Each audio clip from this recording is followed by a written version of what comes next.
Stephanie Stevens. Welcome to Spectrum Unfiltered. This is a very, very unique podcast, and I am so glad you are here. Perhaps you found the podcast because somebody told you about it, because maybe they're a listener of the Stephanie Stevens Show podcast. That's the other podcast that I do. I just want to start off by explaining to you why I'm doing this for you.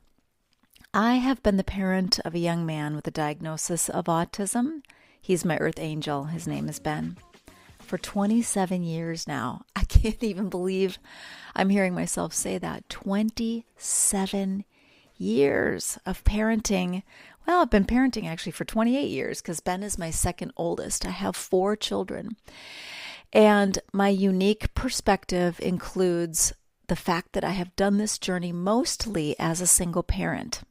So in this podcast, we're going to dive into all of the things as it relates to your life, your marriage, if you have or had one, your parenting of your other children, if you have them, your dynamic as you relate to and see the world, the dynamic in the ways in which you relate to and see yourself, your role, and this beautiful earth angel that you have been commissioned to care for on this planet.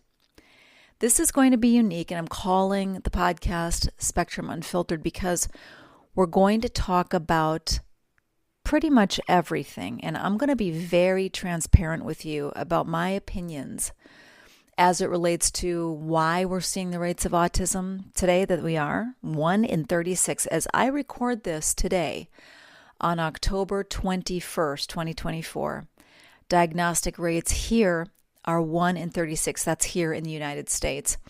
In some states, like in California, they're 1 in 22. Tell me there's not something wrong when we are seeing diagnostic rates of 1 in 36 countrywide and 1 in 22 in states like California. There's also a state out east. I can't remember if it's New York or it's one of the other East Coast states. 1 in 22. This number grows yearly, my friend. So when my son was originally diagnosed, it really wasn't even called autism. I mean, the word autism existed certainly, but my son was diagnosed with PDD-NOS, pervasive developmental disorder, not otherwise specified. Okay. I mean, I guess just over the course of time, that morphed into what they call autism. But at the time, there were various things as it relates to autism. There was something that they called Asperger's syndrome, and that was a portion of the spectrum that they called at the time high functioning. We're going to talk about all the labels and how the diagnostics have changed and all of that as we unpack the podcast. But then that's what it was called, PDD-NOS. And so they weren't sure what the pervasive developmental disorder was. That's why it was called not otherwise specified, NOS.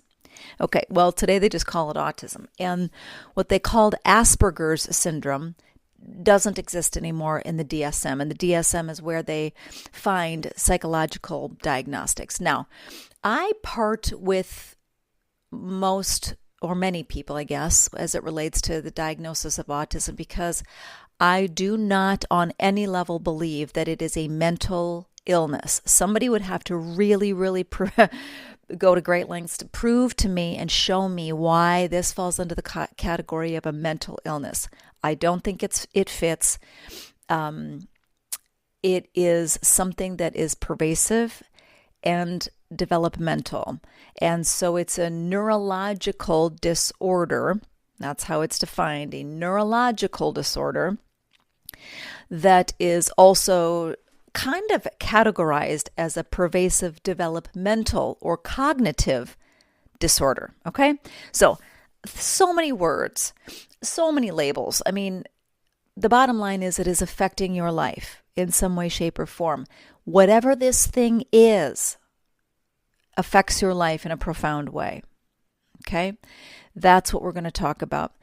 As it relates to diagnoses, my son was diagnosed in 1999, I believe. He was 2 years old. 1999. And again, I'm going to start this podcast as an introduction, episode 1. But as we go, I'm going to kind of unfold the story for you and see if you can relate to it and see where you can relate to it as somebody who has a loved one with or a child with autism, or maybe you're a care provider of someone with autism or a related condition, because we're going to talk about that as well. But I just want to kind of piece by piece unpack this. Diagnostics have changed over the course of time, but here's where I stand. I want you to know me as we dive in together and start unpacking the conversation. I don't believe it's a mental illness. I believe it is a pervasive developmental disorder or cognitive malfunction that happens very early on. I'm going to talk about how I think environmental factors impact the diagnosis. I'm going to unpack how I think medical interventions like vaccines have impacted the diagnosis over the course of time as well.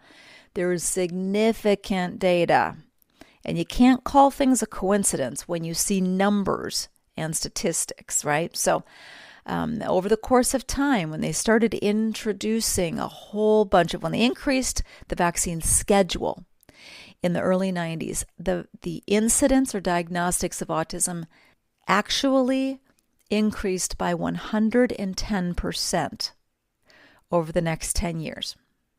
Coincidence? I guess I'll leave that up to your interpretation. I don't find it to be a coincidence. I find it to be connected in some way, shape, or form. Perhaps it's the number that they suggested. Perhaps it's the rate by which they're given too close together. Perhaps it's the mercury thimerosal preservative that they put in the shot vials when they triple vialed those different inoculations. They put them in vials and they needed them to last on the shelf a certain length of time. Putting mercury as a preservative in them probably didn't help. In fact, I'm going to argue it was vitally detrimental. That's just me. I'm going to give you my opinion here. That's what you're here for. My opinion. I'm going to give you some expert opinions as well from research that's not derived from me, but collected by me over the course of 27 years of being a parent, but also as somebody who works in the industry and cares for and provides services for young adults with autism. So you're going to get my opinion. You are welcome to disagree with it. That is not what is going to define our relationship. What is going to define our relationship is our mutual connection, and that is that we love someone and are caring for someone with this diagnosis. Okay, so we can differ on various things, and opinions as to why the diagnostics rates are so prevalent now can be one of them. I'm okay with that. I'm here to support you. I'm here to encourage you. I'm here to share my journey as I've now gone through multiple seasons of raising a son with autism, from baby and infant and childhood on all the way through adult, almost a 30-year-old young man now. So lots of different stages, lots of different phases. But we're going to talk about why it's so pervasive now these days. And it's really at, I would argue, pandemic levels, when 1 in 36 people are being diagnosed annually, and that number increases. Should we not be looking to try to get to the bottom of this, guys? At some point, as a parent, as a loved one, are you not concerned with why the diagnosis continues to increase? I know I am. Forgive me as I sip on my coffee. I'm literally in my bathrobe, drinking my coffee on a beautiful fall morning. This is how I want to relate to you. My other podcast, the Stephanie Stevens Show, that's going to give you lots of insights on different things and communication styles and relationships and all sorts of those good things that I have much training and expertise in. This is going to be different. This is going to be more casual. I'm going to drink my coffee. I might cry. I might get mad. I might laugh. We're going to share all of the things because this is a much more intimate, much more vulnerable venue. And I'm not necessarily trying to teach or coach you in anything here. I just want to have a very honest dialogue.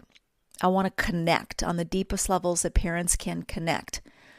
And that means sharing all of the joys, all of the struggles, the real emotions. Maybe they're going to include guilt. Maybe they're going to include joy and breakthroughs. Maybe they're going to include frustrations with the system, frustrations with the medical industry, frustrations with the white coats, those people who are supposed to be experts but don't have any real time, real life experience. All of it is really important. So, where was I? Diagnostics. So, I'm not going to also buy into the notion that the diagnoses and mechanisms for diagnosing autism have improved, and that's why we're seeing an increase. BS. Nuh-uh. I don't buy it. I don't believe that the mechanism for analytics and diagnostics have increased, and I'll tell you why. Because these days, you can go online and diagnose yourself, and that pisses me off. When my son was a toddler, when he was 2 years old, 2.5 years old, we spent 3 days at Children's Hospital. 3 days with my baby boy on the floor, was barely even walking at the time. I mean, he was a toddler, so he could toddle around, but we saw multiple different experts in various venues: speech therapists, occupational therapists, cognitive behavioralists, psychologists, neurologists. We did the whole thing. And it took 3 days at a specialized clinic to procure this diagnosis. I cannot tell you how insane it makes me feel to watch people diagnose themselves online these days and give themselves this type of diagnosis and call themselves autistic. I mean, recently there was a reality show celebrity that came out and told the world that she has been diagnosed as autistic. It's crap.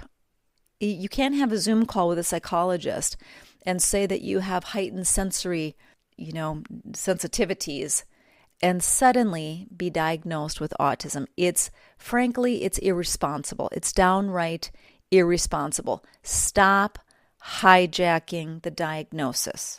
Stop it. I'm asking the world collectively on all of our behalfs. Stop hijacking the diagnosis. This is very serious. It is something that affects every area of somebody's life and impacts the family in very specific and serious ways.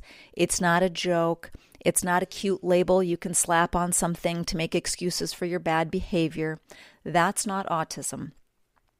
So we are defining autism as it should be defined. It is a pervasive developmental disorder. It's a neurological disorder. Okay, there are things happening in the brain, in cognition, in the abilities to process that are affecting everything from communication to behaviors to, yes, the sensory system. Many people with autism are heightened in their sensory systems. Some of them even have diagnosis of sensory disorders. Okay, but just being sensitive to light doesn't make you autistic. And I don't even like the word autistic. I have never really used that with my son. That's a label. I just don't like it. I'm trying to peel off the labels. Peel them off, like layers in the wintertime. It's getting warm. Start peeling the layers off. It's something, it's so hard to define.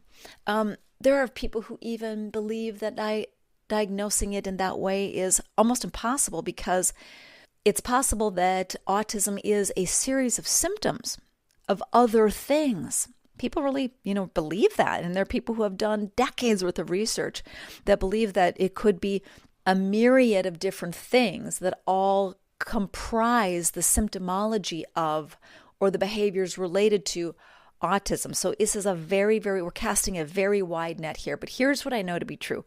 Whether it's a compilation of things going wrong to accumulate what looks like autism and therefore is being put under that umbrella, or whether it is a specific neurological thing that happens in the development of the brain, either in utero or shortly after birth, either way, we know what it is not.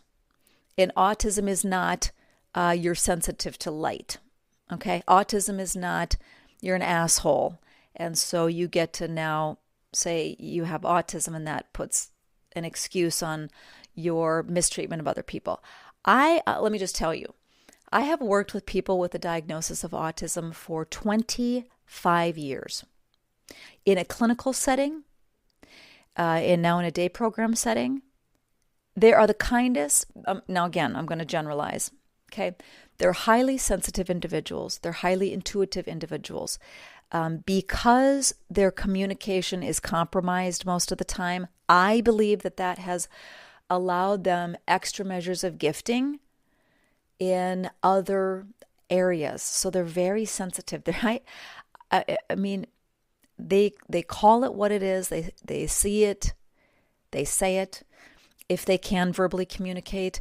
And they do not, in my experience, they do not have a malicious or an intentionally malicious bone in their bodies.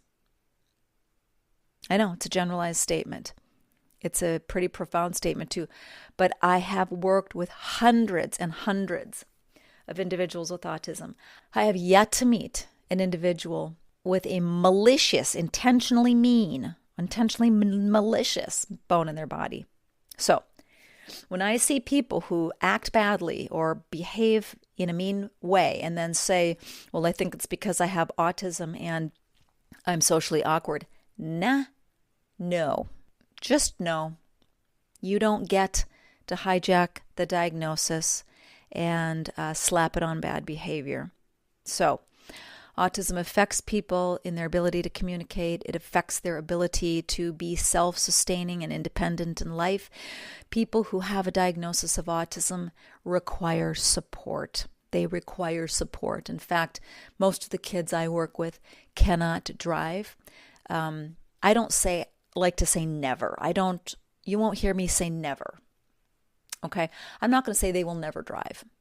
But the likelihood of them actually getting to the point where they can drive, the statistical probability of that, based on the other factors they're dealing with from a sensory system, from a cognitive processing standpoint, is unlikely. But I'm never going to say impossible. I actually do know one young man who was in a program with my son, who as an adult, after he graduated from the program, he was driving. And it was amazing to me to learn that he was driving. It was phenomenal.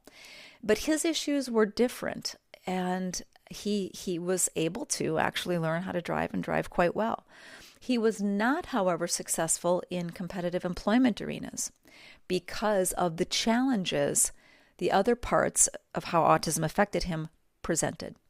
So, again, the spectrum, as we know it, the autism spectrum, is a very, very wide spectrum.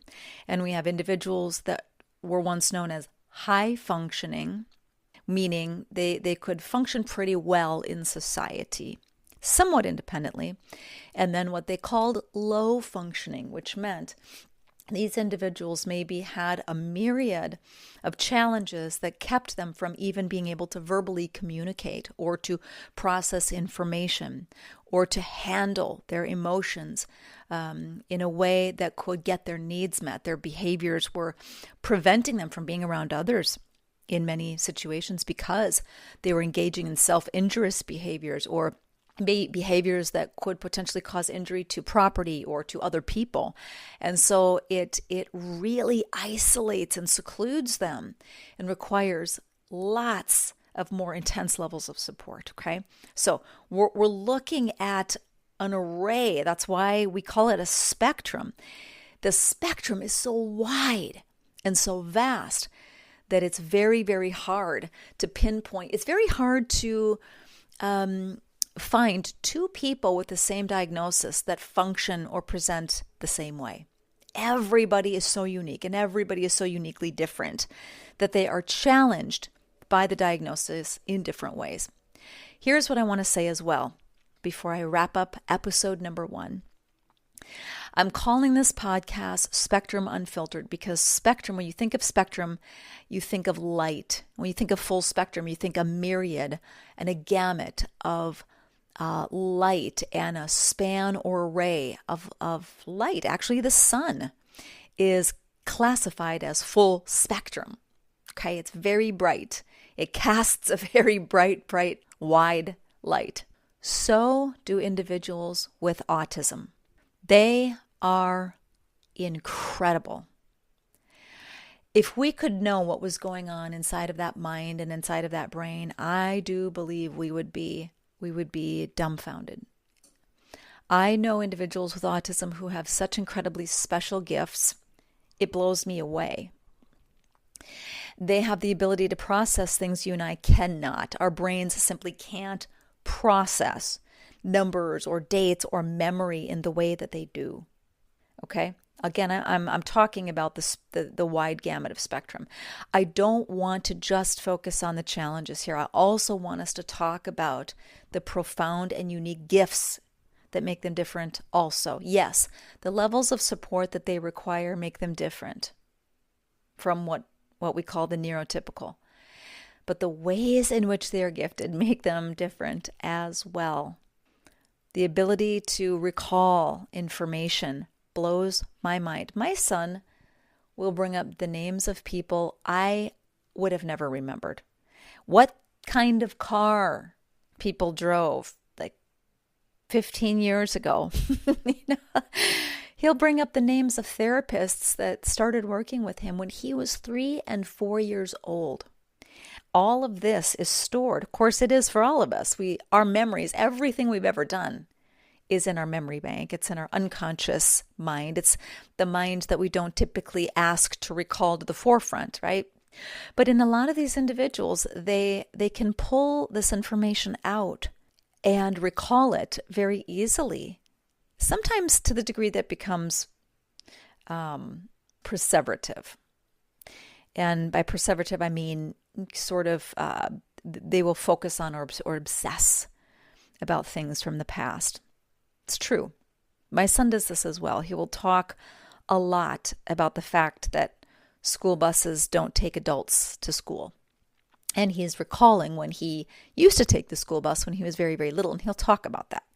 But sometimes it gets stuck in these neural loops, these pathways that have very deep grooves, and they get looped. And so that loop causes them to talk about it repetitively, perseveratively. We'll talk about that. But it is also a gift. You can't deny the fact that that's a gift. To be able to remember things to that degree is extraordinary. I know a young man in my program, the program I have for young adults, who if you tell him your birth date, he will ask you, what day were you born? Or what date were you born? You tell him the date of your birth. Let's say it's October 1st, whatever, 1970. He will tell you what day of the week that was. Okay, so their brains can work in ways that you and our brains don't. My son processes 7 audio frequencies. He hears 7 frequencies that we don't. So when you see someone with a diagnosis of autism walking around with headphones on or with their hands covering their ears in a crowd, please understand that that's because their brain is probably processing frequencies you and I can't imagine hearing or processing, and that's a lot of feedback. That's a lot of neurological feedback all at the same time, right? Some of them see better than you and I do, or they're very sensitive to light, they're sensitive to touch, their sensory systems are in heightened overload, clothes and fabrics bother them. Certain kinds anyway seem to. Sometimes water on the skin bothers them. That used to drive my son just bananas. We had to go through a whole entire program to get him to even get in a bathtub. So lots is going on. But it's for that reason that it requires levels of compassion and sensitivity on our part, extraordinary patience, and a broad understanding of what it is that we're looking at, dealing with, and working with as it relates to our beloveds, our earth angels with a diagnosis of autism. All right, so much to say, my friend, and this is just the first episode, so I don't want to just talk ad nauseum about all of these things, because all of the things I've mentioned so far are different subjects and different topics. But here's what I want to end with on our first episode together. You have been chosen for this journey. I don't know why, but I have a sneaking suspicion that it's because there's something extraordinary on the inside of you. It must be. It must be. Not everybody is commissioned to care for or raise a little boy or little girl with autism spectrum disorder. So why you? What lives inside of you that gives you the strength, the patience, and listen, all of it's going to be challenged on different days. All of your strength, your patience, your compassion, it's going to be challenged. And that's okay. There are days you're going to feel exhausted, and there are days you're going to feel incredibly encouraged. There are going to be mountaintops and valleys along the way, and it's all right. It's exactly right. It's exactly as it should be. I still, 27 years later, experience all of those things on any given day. Yesterday for me was a challenged day. I was on the verge of tears a couple times because I kept thinking to myself, I can't get anything done that I need to get done here. Like, a lot of my life is not my own. And I have to be okay with that. I somehow, along the course of time, I'm okay with that. I chose that. I choose to have my son live with me. I choose to continue to pursue pathways for him to have the most expansive life he can, to reach his full potential on this planet. I'm here for that.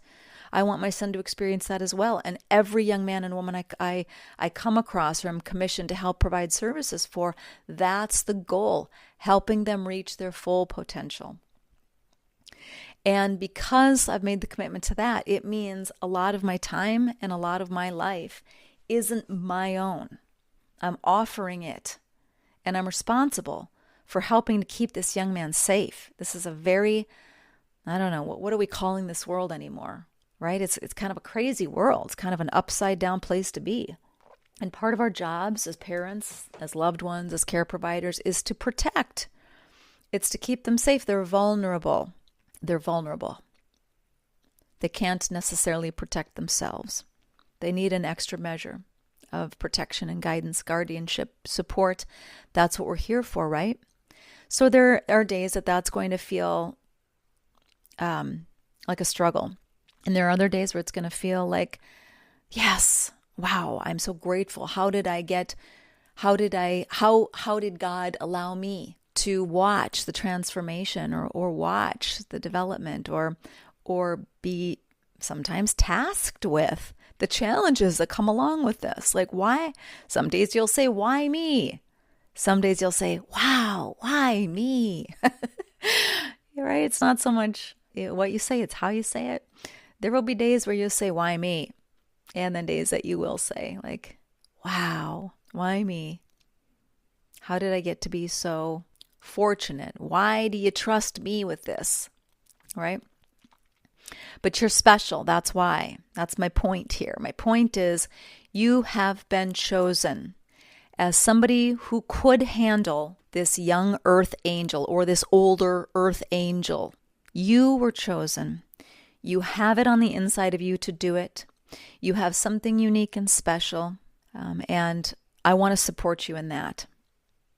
We will talk about the ways in which we feel guilty, perhaps, for maybe doing something. Like I've questioned over the course of time, did I do something? Did I do something in my pregnancy? Did I do something after my son was born that helped to promote this autism development in his young body and brain? Did I do something? Was I responsible somehow in some way? I have wrestled with that, my friend, literally for decades. It still makes me emotional to think about. I'd do anything to find a way to have saved him from challenges that this has brought into his life. Perhaps you feel the same. And yet, I don't know. I don't know that we'll ever know. I've had people say to me, did it ever dawn on you that this was always going to be? And so you were just chosen because you have a measure of compassion and care to care for someone like this in this dimension on this earth for this time? No. but I'm willing to consider that as well. I'm totally willing to consider that. Maybe you are too. Bottom line is you're special. You've been chosen to care for somebody who requires measures of support beyond your other children or beyond other people's children, okay? You've been chosen. You've got it on the inside. You're special. You are an angel. You are unique. And I believe that if we ask for the grace and the strength to do it, God will grant us what we need on any given day. Not only to get whatever needs to be done, but to embrace it and to do it with compassion and to do it with strength and to do it in a way that honors this young individual or this older individual, this child or this adult. We will do it in ways that honor them in all of their uniqueness, okay? And the commitment to help them reach their highest potential. There's no greater, more honorable commitment. God bless you in it. Thank you for saying yes.